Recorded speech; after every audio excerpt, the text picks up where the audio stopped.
Media asing soroti puluhan anak tewas di tragedi Stadion Kanjuruhan, Malang. Berikut rangkumannya di seputar Trending News. Media asing menyoroti puluhan anak ikut menjadi korban tragedi Kanjuruhan yang menewaskan total 125 orang dan melukai sekitar 300 orang lainnya.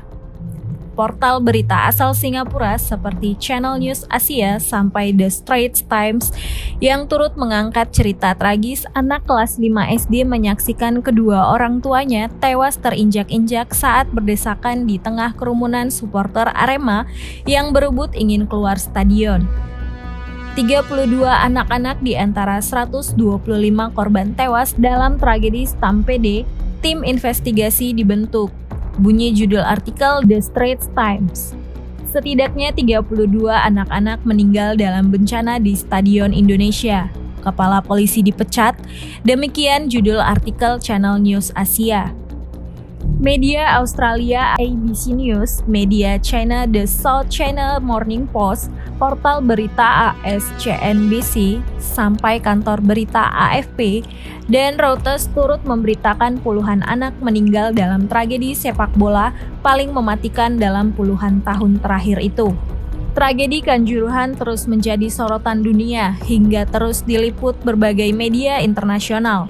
Sebelumnya, media internasional juga menyoroti penggunaan gas air mata oleh polisi dalam menangani kerusuhan usai laga Arema Malang versus Persebaya Surabaya berlangsung di stadion itu pada Sabtu 2 Oktober malam. Penggunaan gas air mata sendiri memang dilarang keras dalam pengamanan pertandingan sepak bola menurut regulasi FIFA. Dilarang membawa atau menggunakan senjata api atau gas pengendali massa.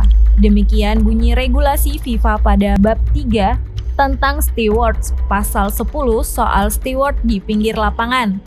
Namun, polisi tetap memakai gas air mata saat mengatasi kerusuhan di Stadion Kanjuruhan pada Sabtu 1 Oktober.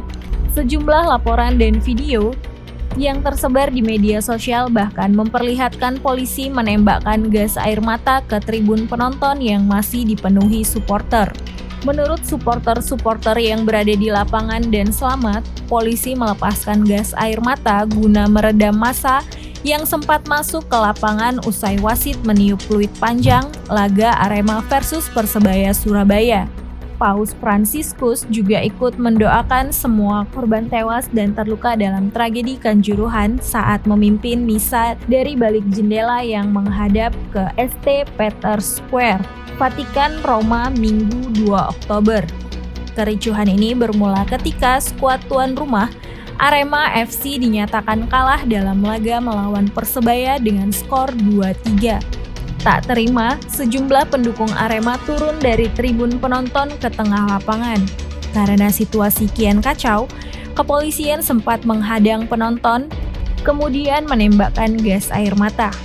Namun, gas air mata itu tak hanya ditembakkan ke arah pendukung yang turun ke lapangan, tapi juga ke tribun penonton.